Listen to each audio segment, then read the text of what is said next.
So, this is game 2 of the Glasgow Regional, and I'm going to be facing a Groudon Ho-Oh team, which is quite cool. So, I'm actually going to be leading off with my Togetic and my Kyogre against his Togekiss and Cresselia. So, I've already matched the Wakefield Regional run for the amount of times that I brought Togetic, so that's not bad.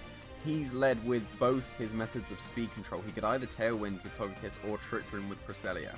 Now here, I just go straight for Water Spout.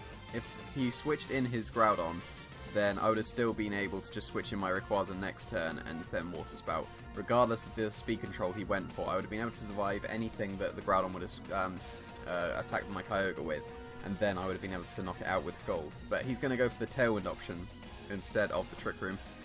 He's going to Ice Beam onto my Togetic, and that does not much damage at all. Even though it's a Togetic, it should have taken a little bit less. And Dazzling Gleam is not enough to pick up the KO on the Togekiss, which is a shame. Now Air Slash is going to go onto my Togetic and possibly flinch it. If I'd have followed Mead, it wouldn't have been able to flinch at all. But because he doubled into Togetic anyway, it didn't really make a difference. And here I was predicting the Groudon switch this time and did not catch it at all. So I thought that that would have been the turn, surely, to switch in the Groudon, because he needs to get some momentum back. So that actually leads me to believe he doesn't have his Groudon. So I'm actually going to go straight for the Water Spout again, and there's no switches, so Water Spout is able to pick up a double knockout here, and even leave my Togetic alive, because he didn't have any form of offense, so he wasn't able to pick up the KO on the Togetic with the repeated attacks. So he's going to bring in his Ho-Oh and his Ferrothorn, so he didn't bring his Groudon, fearing the Rayquaza-Kyogre combination. So I'm feeling really good about this now. I can just knock out the Ho-Oh, probably in 2 hits. It usually has enough bulk to take a Kyogre's move, but he's going to sub, so he definitely survives this turn. I follow me to stop any Power Whips going into my Kyogre. For some reason I Scald. I don't know why I didn't Water Spout, because the follow me would have prevented any damage onto Kyogre from the Ho-Oh, because the Ho-Oh would have gone first, then the Kyogre, so I don't know why I didn't Water Spout.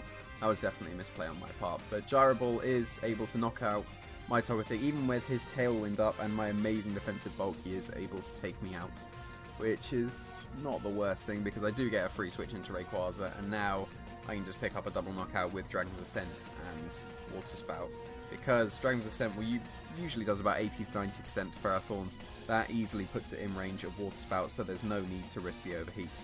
And because he's a Trick Room and Tailwind hybrid team, I am expecting the Ho-Oh to be slower than my Kyogre, because I'm not quite max speed, but I'm pretty fast.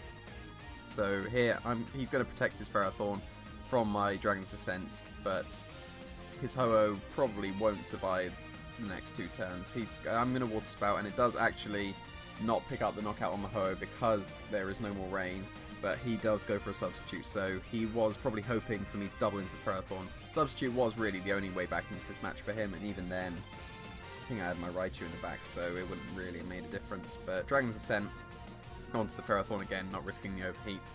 Dragon's Ascent and Water Spout will be enough to clean up this match, so that was quite straightforward with no Groudon in the back, because I didn't have to switch in my Airlock Rayquaza at all. And Togetic actually put in a lot of work into that match, where it didn't really in any of my previous tournament matches. So there we go, Water Spout is going to pick up the double knockout, and that was a good showcase of Togetic for everyone. So that was game 2, on to game 3.